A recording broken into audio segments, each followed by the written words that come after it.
Salve galera, tudo em paz? Tudo tranquilo? Espero que sim. Hoje nós vamos trabalhar com lei de Coulomb numa configuração de carga um pouco mais complicada do que a gente está acostumado. Uma situação que eu costumo chamar de semi-complexa. Por que é semi-complexa? Porque nós precisamos achar ter um pouco mais de rigor, um pouco mais de critério, né, para poder determinar a direção, a orientação da força resultante numa configuração de cargas. Para isso, eu vou colocar um exemplo aqui que costuma ser um exemplo manjado nos exercícios de física, mas nos exercícios de física de ensino superior, né, no ciclo básico dos cursos de exatas, não é tão básico assim. Não é tão simples quanto você acha que é. Ou seja, à primeira vista o exercício vai parecer inofensivo, mas na verdade ele esconde algumas malícias, algumas, digamos assim, capciosidades, tá? Então vamos colocar aqui uma configuração de cargas. Deixa eu colocar aqui a canetinha preta. Uma configuração de cargas que seja num triângulo equilátero. Então alguma coisa mais ou menos assim. Deixa eu ver como é que ficou aí na figura para vocês. Parece que tá bom. Eu vou colocar essas cargas listadas nesse triângulo equilátero, cujo lado vai valer 2 metros. Pode ser? Então, deixa eu só acabar aqui. Aqui eu terei 2 metros de lado. Eu vou chamar essa carga aqui de carga 1. Essa carga 1 eu vou dar um valor para ela, 1 nanocoulomb. Lembrando que nano quer dizer 10 a menos 9, tá? A carga 2 eu terei aqui em torno de menos 2 nanocoulomb. E aqui a carga 3, que eu terei 1,5 nanocoulomb. Beleza? Peculiaridades acerca do triângulo equilátero. Seus ângulos internos valem 60 graus. Não esquecer nunca disso. Geometria básica, tá? Bom, a primeira coisa que eu quero, vamos supor que eu quero saber qual é a resultante de forças aqui, ó, nessa carga 3 aqui, tá? Eu vou querer descobrir o que está acontecendo nessa carga 3. Bom, eu primeiro preciso achar os vetores que estão ali. Eu sei que haverá um vetor aqui, eu já vou desenhar esse vetor primeiro de roxo. Haverá uma repulsa entre a carga 1 e a carga 3. Então vai ter um vetor mais ou menos assim, aqui. Eu vou chamar esse vetor aqui de força de 1 em 3, pode ser? Eu sei que na outra carga aqui, a interação de 2 com 3 vai ser uma atração, porque 2 é uma carga negativa. Então haverá aqui uma... Deixa eu colocar uma outra cor, pode ser laranja. Haverá aqui uma força que eu vou chamar força 2 em 3. Perfeito? Bom, eu já sei que... Vamos calcular logo aqui. Eu sei que pela regra do paralelogramo, em termos vetoriais, vai aparecer uma resultante com essa cara aqui, mais ou menos, né? Até aí, nada de novo para vocês, eu tenho certeza. Talvez o que vocês ainda não tenham atinado, o que vocês ainda não tenham percebido, é que esse vetor de roxo aí, ó, esse vetor F13 aqui, ele precisa ser decomposto. Porque o F23, ele já está em cima de um eixo X. Vamos imaginar um eixo aqui, ó. Eu vou imaginar um plano cartesiano aqui, ó, passando exatamente aqui, ó. Aqui eu terei um eixo Y, e aqui, convenientemente, eu vou passar um eixo X. Perfeito? Bom, a força de laranja, essa força F23, ela já se encontra em cima de X, então ela não precisa ser projetada. Ela vai ser a força mais tranquila de eu trabalhar, entendeu? Eu não vou precisar, assim, ter muito cuidado, muito rigor com ela, não, porque ela já se encontra numa direção X. Beleza? Entretanto, esse vetor de roxo, ele precisa ser decomposto em x e em y. Para isso, eu vou utilizar uma notação que são vetores unitários. O que vem a ser vetores unitários? Suponhamos que eu tenha aqui um vetor na direção y que vale 1. Esse vetor eu já vou dar um apelido para ele. Ele é j. Eu tenho também um vetor que vale 1 na direção x. Esse vetor eu também vou dar um apelido para ele. Vai valer i. Vai chamar i. Se eu tivesse um eixo z, né, esse vetor chamaria k. Então, sempre que eu tenho um vetor qualquer, um vetor r qualquer, esse vetor ele está em função de x na direção y, mais y na direção j, mais k na direção z. Opa, vetor aqui em cima do k. Beleza? Bom, isso é um rigor, isso é uma notação matemática, que às vezes, na física, nós temos que tratar com esse rigor matemático. Porque, afinal de contas, a gente trabalha com grandezas vetoriais dentro da física o tempo todo. E essas ferramentas matemáticas que caracterizam vetores não podem ser deixadas de lado nunca. Beleza? Então, eu vou apagar isso aqui só para não tumultuar. Se bem que não precisa não, aí ele não vai tumultuar muito não. Vamos deixar para lá. O que eu preciso saber aqui agora é o seguinte. Quanto que esse F13 roxo aí ó, vai valer em função de I e de J? Por que eu não estou preocupando com Z agora? Porque eu estou trabalhando com um triângulo. Um triângulo, aí, na verdade, nessa folha de papel, a gente está basicamente dependendo de X e de Y. Então, eu quero achar quais são as coordenadas dessa força em função dos seus vetores unitários. Quando eu quero calcular algo em função dos vetores unitários, eu preciso definir isso na minha equação. Um exemplo. Se eu tenho a minha lei de Coulomb, vamos calcular aí já a lei de Coulomb para esse F13 aqui. Essa lei de Coulomb para o F13 vai ser dada por o K0, que a gente já sabe que é 1 sobre 4πε0, mas eu já vou deixar o K de uma vez, vezes a carga 1, vezes a carga 3, isso tudo dividido pela distância entre eles ao quadrado. Porém, quando eu estou trabalhando com vetores unitários, eu sou obrigado a inserir nessa equação uma grandeza, não é uma grandeza, um pequeno detalhe chamado versor. O que é o versor? Eu preciso orientar essa força 13.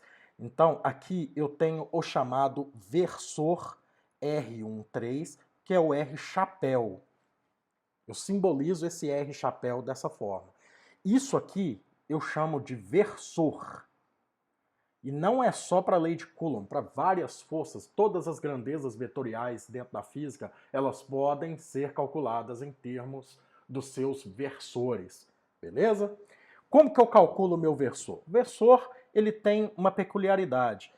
Esse R13 chapéu, que nós estamos chamando de versor aqui, ele será calculado pelo próprio vetor R13, esse vetor deslocamento R13, espera aí que eu já vou explicar o que vem a ser ele, dividido pelo seu módulo.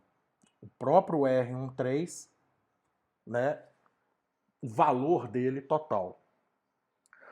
O que é o vetor R13 de fato?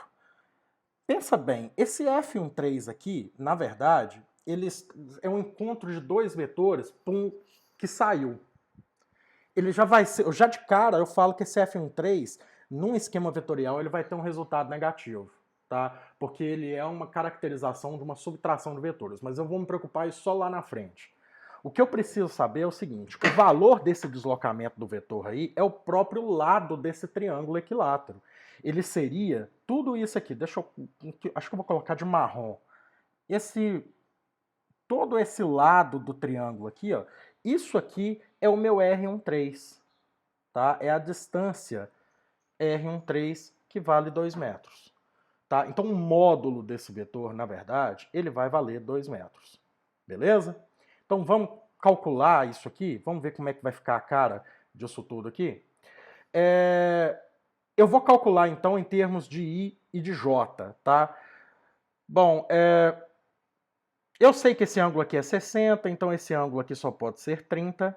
Eu estou olhando para essa parte aqui, então aqui eu vou simplesmente fechar um triângulo aqui esse triângulo aqui de 30, e eu tenho um outro triângulo ali também que eu posso trabalhar com ele, que é o meu triângulo com ângulo de 60.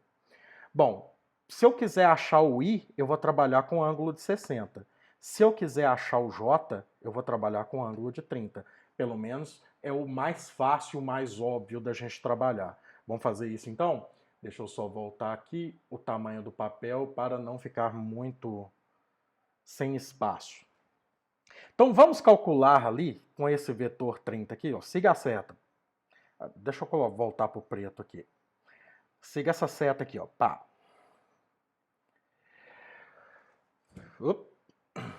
Vamos lá. Se eu fizer esse cosseno de 30 graus, ele vai ser o cateto adjacente, esse cara aqui, ó, dividido pela hipotenusa, que é o próprio R13, tá? Então vai ser o adjacente, que vai ser o R13J, aliás, o F13J, né? F13J. Nossa, mas hoje tá difícil, hein? F13J dividido pela hipotenusa, que é o R13. Tranquilo? Bom, se eu quiser calcular a componente J desse vetor, eu vou chegar nisso aqui, ó. F13J é igual a R13, que multiplica, é uma multiplicação vetorial, um produto vetorial, portanto eu coloco esse sinal aí de vezes, o cosseno de 30 graus. Bom, vamos calcular isso logo? Esse F13J vai dar 2, que multiplica o cosseno de 30, que é raiz de 3 sobre 2. Isso aqui vai dar raiz de 3, ou seja, raiz de 3 na direção J. Reserva. Agora eu vou trabalhar com esse triângulo aqui para achar a componente I. Esse triângulo é o cosseno de 60. O cosseno de 60 é o I sobre a hipotenusa, né? Então, o F1, se eu fizer o cosseno de 60, da mesma maneira que eu fiz aqui, eu vou fazer aqui agora. O cosseno de 60 graus vai ser o F13I dividido por R13. Bom, de forma análoga, eu vou calcular que esse F13I será igual a R13 produto vetorial vezes, a gente costuma chamar de VEC, né? O cosseno de 60 graus. Calculando isso, F13I será igual a 2, que multiplica o cosseno de 60, que é meio, né? 0,5. Isso aqui vai dar exatamente 1I. Reserva. Bom, agora eu posso colocar aqui na minha lei de Coulomb, né? Com seu devido versor, evidentemente. Então eu vou voltar aqui para a cor roxa e vamos calcular. Então o F13, vamos dar uma olhada aqui no desenho. O F13, esse cara aqui que eu estou calculando, é dado por essa foto. Deixa eu copiar para não ter aquele... Ah, nossa, mas você volta muitas vezes no desenho e tal, papapá. Não, vamos lá. Vamos colocar aqui embaixo, então, que aí não tem perigo, né? Eu já coloco ela aqui e já apago isso aqui para não ter muito... não tumultuar muito o nosso desenho. Então, deixa eu só colocar ele para o lado aqui, para pelo menos nosso espaço aqui ficar legal. Fazendo esse cálculo, então, vamos calcular esses versores logo? Olha, o versor R13, na verdade, ele vai ser esse valor R13, esse valor R13, que é esse vetor que a gente acabou de achar aqui, que é I mais raiz de 3J, I mais raiz de 3J, dividido pelo seu módulo, que é 1 aqui de I ao quadrado, mais raiz de 3 ao quadrado. Isso tudo aqui elevado a meio, né? Ou a raiz disso. Eu prefiro até que coloque a raiz, né? Que fica mais visível o que a questão do módulo, né? Bom, esse cálculo aí vai resultar em R13 chapéu, o nosso versor será I mais raiz de 3J, dividido por, aqui vai dar 3 mais 1, 4, raiz de 4, vai dar 2 aqui. Lembrando que isso aqui é um vetor negativo, tá, pessoal? Por quê? Porque é um encontro de dois vetores resultando numa subtração. Então ele está na direção oposta. Eu sempre vou colocar um sinal de menos aí, tá? Então vamos calcular aqui agora a nossa força utilizando a lei de Coulomb. O exercício é longo, mas ele não é tão difícil, tá? Então agora eu vou só substituir aqui já os valores, tá? O nosso F13 total em função de I de J, ele vai dar 9 vezes 10 a nona de K. Q1 vale quanto mesmo? Q1 vale 1 nanocoulomb e Q3 1,5. Vezes 1 vezes 10 a menos 9 vezes 1,5 vezes 10 a menos 9. Isso tudo dividido por R2 aqui, que vai dar 4, que é o lado do triângulo, que multiplica o seu versor, que na verdade é I mais raiz de 3J dividido por 2. Então, para a gente fazer essa conta, nós vamos fazer o seguinte, vamos já cancelar isso. Opa, eu voltei aqui com o errado. Vamos cancelar esse 10 a nona com esse 10 a menos 9.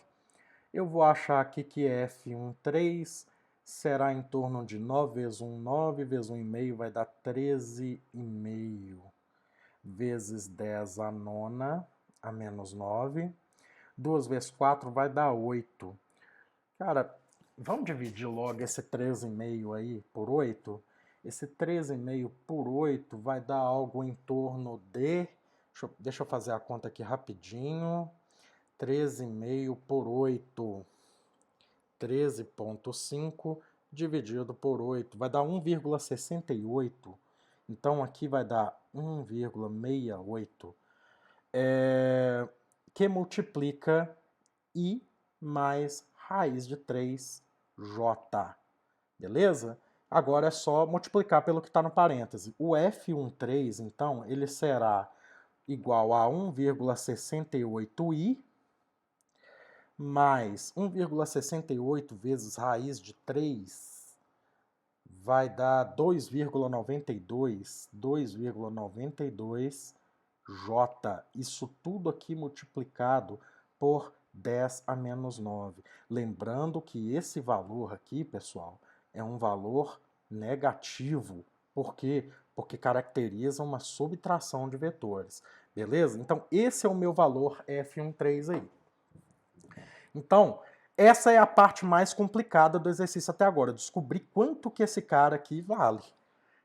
Agora eu tenho que somar F13 com F23 para achar o FR. Mas antes eu tenho que calcular agora o F23. Bora fazer esse cálculo?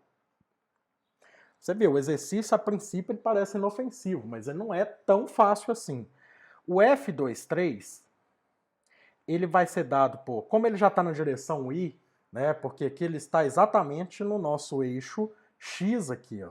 Então eu não preciso preocupar em decompor ele em função de I e de J. Eu já sei que ele vale o valor de I, tá? Ele está na direção I.